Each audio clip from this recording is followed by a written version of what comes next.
Hi అండి, నమస్తే. ఈరోజు కాకరకాయ వేపుడు చేశానండి. చాలా టేస్టీగా ఉంది. ఇది ఎక్కువ చేదు లేదండి, లైట్గా చేదు అనిపిస్తుంది, కానీ టేస్ట్ అయితే చాలా బాగుందండి. ఈ కాకరకాయ వేపుడు ఎలా చేయాలో చూద్దాము.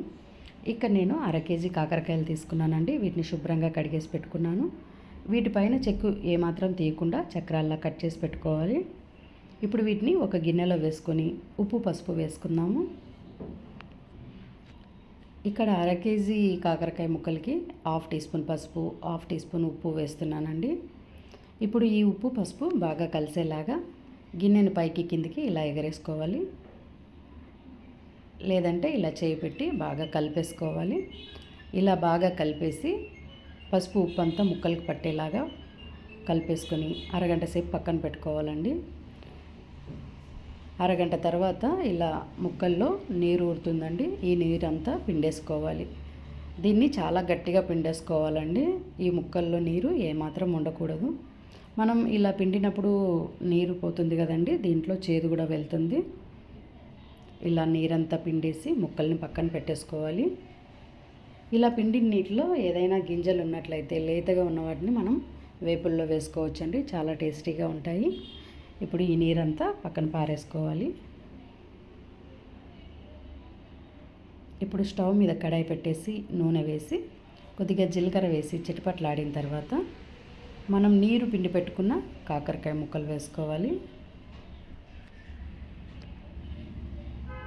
వీటన్నిటిని కూడా మీడియం ఫ్లేమ్ మీద చాలా నిదానంగా వేయించుకోవాలండి. ఈ ముక్కల్లో ఇంకా ఏదైనా నీరు మిగిలింటే కూడా మనం ఇలా వేయించేటప్పుడు ఆ నీరు కూడా ఎగిరిపోతుందండి. ఇలా ముక్కలు రంగు మారే వరకు వేయించుకోవాలి.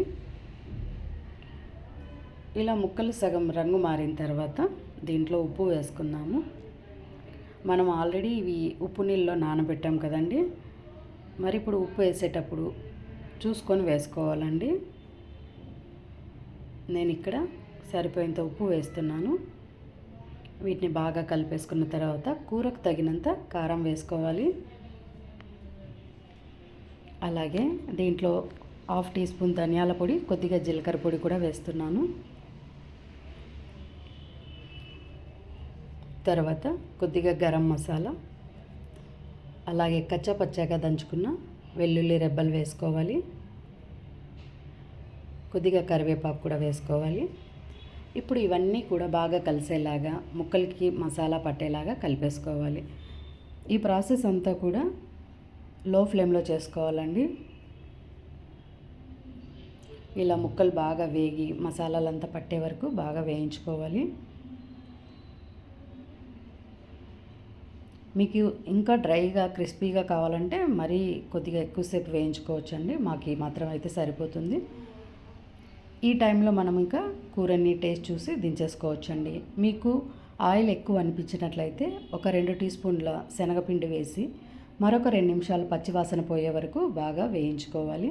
ఈ శనగపిండి వేయడం వల్ల కూడా టేస్ట్ చాలా బాగుంటుంది. ఇక్కడ నేను 2 టీ స్పూన్ల శనగపిండి వేసి చిన్న మంట పైన బాగా వేయిస్తున్నానండి.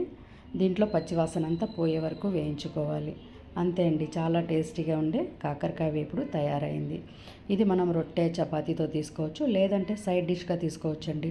పప్పు అన్నం లేకపోతే సాంబారు రసం వీటిలో కూడా సైడ్ డిష్గా చాలా బాగుంటుంది. ఎప్పుడు డీప్ ఫ్రై కాకుండా ఇలా శాలో ఫ్రై కూడా మనం చాలా టేస్టీగా చేసుకోవచ్చండి. చూడండి ఫ్రెండ్స్, కలర్ఫుల్గా ఎంత బాగుందో, తప్పక ట్రై చేయండి.